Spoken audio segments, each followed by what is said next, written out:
What up, world? Welcome back to another episode of the Blunt Talk Sports Podcast. I'm your host, Anthony Wright, coming to you from the chilly and cold confines of Atlantic City, New Jersey. Wherever you may be watching or listening, I thank you as always. Like, share, and subscribe. It helps the channel. This episode will be called Episode 150. This will be the Week 12 plus 13 Thanksgiving game NFL recap. I hope you guys enjoyed your holiday. As always, again, happy belated Thanksgiving.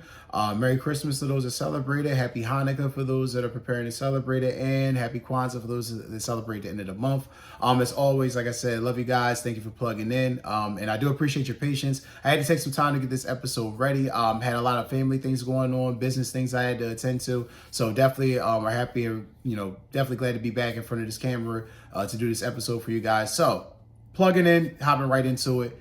We're going to do a just brief rundown of the Week 12 games. I didn't really do too many games in Week 12. Had some, things going on, but I did catch out the Lions-Giants game. Lions were able to pull out the win 34-27.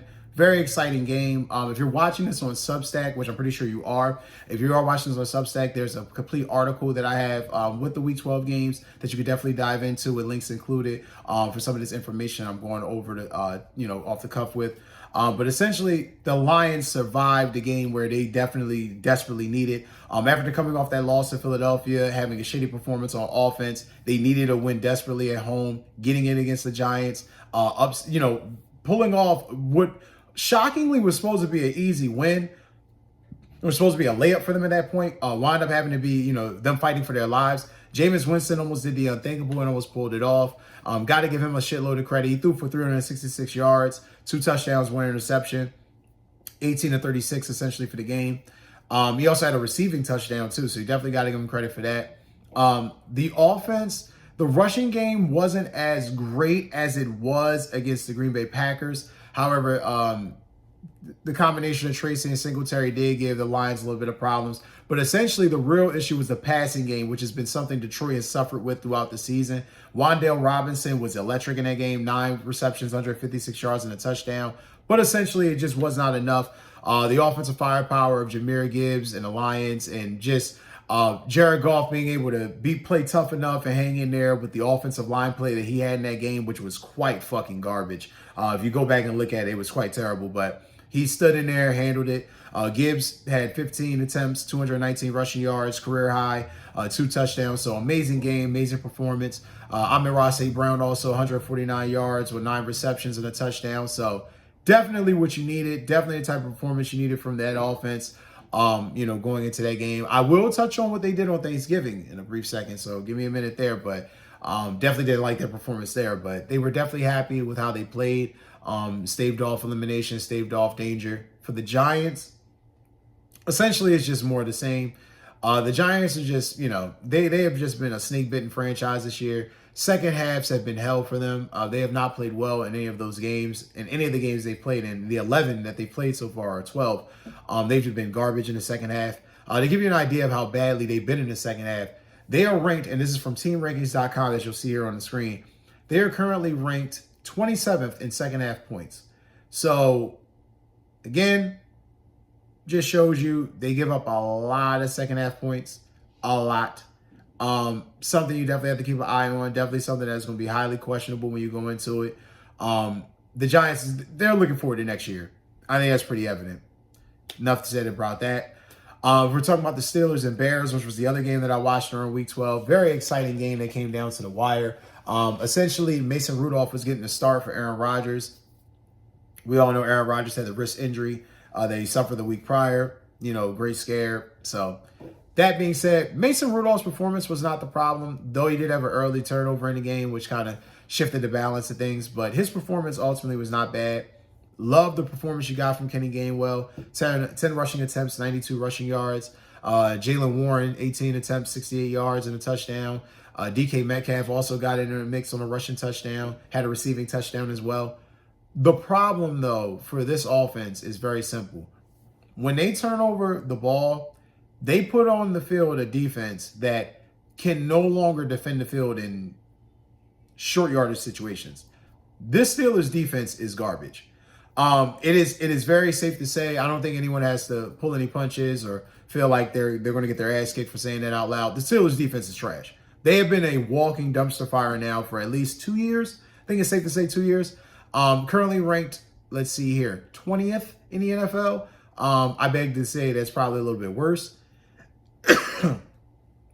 But, I mean, the evidence is right here in the passing stats.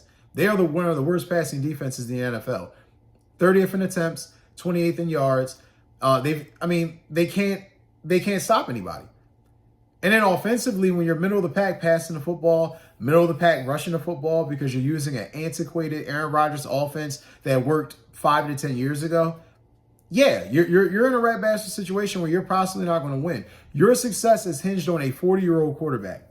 Remember, Pittsburgh, you made this commitment, so you knew what you were doing going into it. You said, fuck it, we got to go all in. Let's make a push for this year.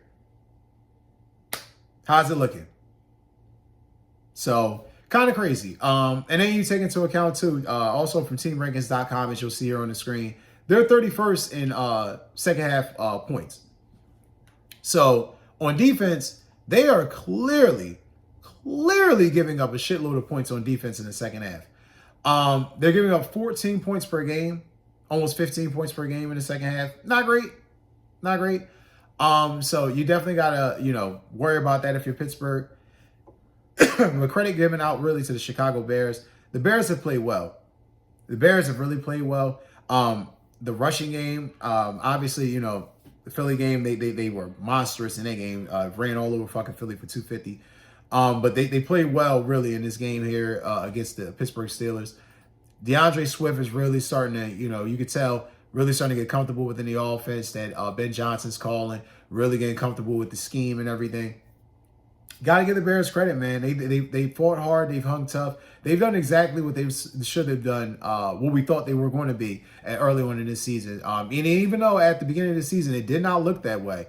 Like I said, I implore you to check the article out on Substack for full details. But essentially, you got to give the Steelers credit, or the Bears, excuse me. Got to give the Bears credit. They hung tough and they hung in there, and they're fighting for a top seed right now in the NFC. You got to give them to them, man. They really have just stayed the course. DJ Moore, excuse me. I said DeAndre. I was thinking DeAndre Swift. DJ Moore getting 2 touchdowns, 5 receptions, 64 yards. Definitely a big help too. Colson Loveland being integrated in the passing game, him getting that big touchdown too as well was a huge help. Roman Dunze, as always, being reliable for Caleb Williams. Like I said, the team is definitely putting people on notice. Calvin Nunn guy, again, another guy putting people on notice. Bears are playing well. Got to give them a shitload of credit. If you're the Steelers, though, what does this mean for Mike Tomlin? I mean, Mike Tomlin has gotten, a huge pass a lot of times. People are questioning maybe is it the scheme? I don't know. Could be. I mean, it could be the scheme. You've been somewhere for almost 18, 19 years and you don't really switch things up. Things do kind of run kind of stagnant. You got Ben Roethlisberger talking about he'd be good to coach Penn State. I mean, Ben Roethlisberger should shut the fuck up. No one actually cares what his opinion is on anything. But in this situation, I think it might be hard. I think it's going to be very hard, especially if this team bottoms out. It's going to be very hard to bring Mike Tomlin back next year and convince his fan base that going forward, everything's okay. Because I reiterate, they were already clamoring for him to be fired last year. I mean, you cannot understate that. They were clamoring for him to be fired last year. They did not like the fact that he benched Justin Fields. They did not like the Russell Wilson decision. They did not like the way the defense played at the end of the year. And then obviously in the playoff game, ran over by the Ravens. So he's got to answer some questions. It's bad when you got guys like Rich Eisen, who's been like a big fan of his, questioning if he's even going to be back. My inclination that he won't. I mean, again, you can't continue to play like this and think that people are going to just accept it or be okay with it or just think that, all right, it's not the worst thing in the world, at least for 500. I hear that a lot too. Well, he doesn't have a losing record. That is true. But sometimes things run dry. Shit just doesn't work anymore. You got to switch it up. So I don't know. Mike Tomlin's definitely going to have some questions to answer. He's not going to be able to evade this if this team really bottoms out because defensively they suck. I mean, they really are bad, and it's glaring. So be that as it may, I'm definitely wishing, I don't want Mike Tomlin to lose his job. I think Mike Tomlin's an awesome coach. His colloquialisms or Tomlinisms are amazing, but you got to win games. It's not about, funny ass punchlines and quotes. It's about winning football games. And right now, they haven't won a playoff game since, I think it was 2017, 2016. So you got to kind of figure it out. What is it that you're going to do going forward? Because you cannot continue to sell this bill of goods to this fan base and think that they're going to be okay with it. All right. 1 second here, guys. I'll get this next one loaded up for you. Pardon me if you're coughing. I'm coughing, guys. Getting over a little bit of a dry throat that I had over the past couple of days, but feeling a little bit better now. One moment here. We're going to talk about the Packers and Lions. I just told you we were going to touch on that game briefly. That was one of the more exciting Thanksgiving games, the better Thanksgiving games from a gauntlet of just beautiful games from the middle of the day all the way to the end. NFL definitely got their money's worth with the selection of games on the schedule this year. Quick rundown of the Packers and Lions. What an amazing victory for Green Bay. Green Bay needed this type of victory. Matt LaFleur has been the type of coach who I would argue has not had a signature win as regards to playing physical and having his team outplay and beat a physical team. I think a lot of times you've seen Matt LaFleur or Packers coach teams win the finesse route, score a lot of points, be flashy, play, bend but don't break defense. And then ultimately they win the game and, they're just kind of in it at the end. Maybe in an NFC championship game, maybe in divisional round of the playoffs. But it hasn't really resulted into the championships that the Packers have set the standard for in football and have been known for. So this victory was remarkable. They were physical. Don't forget to hit that like, share, and subscribe button. Thanks. Have these things. They need guys to be able to get turnovers. Clearly in this game, they were ready. Executed a proper game plan. They knew exactly what Baltimore was going to do. They were ready for it. Joe Burrow, again, 261 yards passing, 2 touchdowns. Chase Brown had 78 rushing yards on 15 attempts. Samaje Perine even had 39 rushing yards. Jamar Chase, 7 receptions, 110 yards. Looks like he was definitely happy to see Joey be back. Now, you got a touchdown from Yoshi Vaz, of course. You got a touchdown from Hudson. The real problem for the Baltimore Ravens, though, in this game, and it's been the problem for the Baltimore Ravens the whole season, has been turnovers. It has been turnovers and inconsistent fucking play. The Baltimore Ravens, I'm trying to be nice when I say this because I love Lamar Jackson. I think Lamar Jackson has been one of the better quarterbacks in the NFL since he's been in the league. I think hands down MVP, hands down been one of the top 5 quarterbacks in the league without question. He's definitely going to have to wear this. The turnovers, inexplicable. The fumbles that he had. When you take into account, too, that he was... you didn't just have one fumble. You got Isaiah Likely fumbling. You got Zay Flowers. They're not playing good football right now. At all. They are costing their team mightily. And then you think about it where you were 1-5. You were completely dead in the water. People were talking about, is your coach going to make it? The job security, what's the future going to look like? What guys could come in and get this team back on track? Harbaugh, a rock, through rough waters, stems the tide, gets you guys back into it. And then to compound shit, you lose this game on Thanksgiving and you play like this at home? Oh, man. It was very disappointing. The Ravens, though, again, they do this a lot. And now, and I love this because early in the year, in the offseason, there was a lot of talk about how the Ravens roster was very close to the Eagles roster. And I always tell people a lot of times, be careful when you say things like that because when you have a top-heavy roster, when you lose guys, it shows how inefficient you are and it shows where some of your deficiencies may lie. The Ravens have had so much deficiency on defense that we kind of forgot how badly the Ravens were playing on offense throughout points of this year.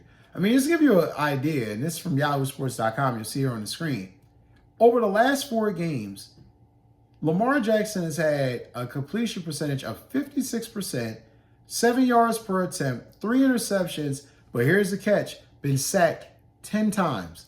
So the offensive line play has definitely not been good. It's definitely something that you're going to have to take into account and really factor in. It's not something that is going to really help this team. The Ravens are in trouble. I mean, looking at the playoff simulator, as you see here on the screen, they got a 64% chance to make the playoffs. I mean, essentially, they win 3 out of 2.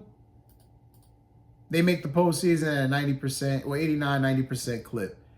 If they literally lose 3 games, it shrinks their chances down to 54%. So the Ravens got to win. How they win, I don't know, but it is very evident their season is on the line.